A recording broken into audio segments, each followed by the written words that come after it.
Hey guys, I was out riding yesterday and my red died out on me right in the middle of the street. So I figured, hey, let me just ride back home and charge it.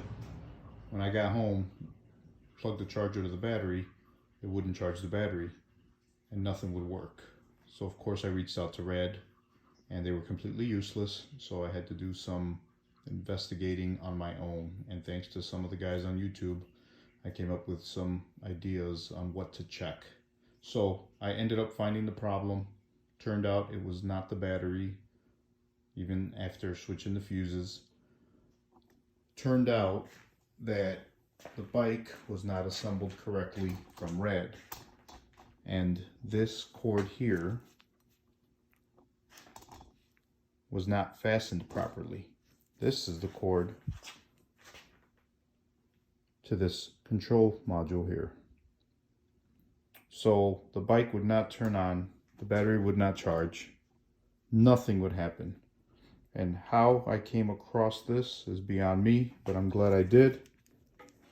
So gotta make sure the pins align, and there's a little plastic guide pin in there so you don't put it in the wrong way.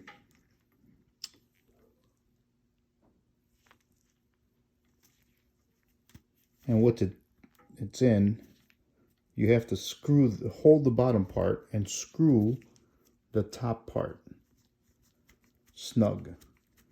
And this is what they failed to do at Rad. And now, works just fine. It's all plugged in, it's charging, everything's good now.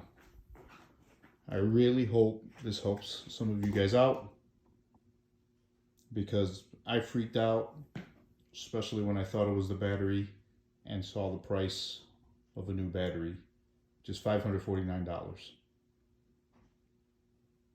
Thanks for watching, guys. Leave comments, ask questions. I'll share everything else I did with this bike to find the problem.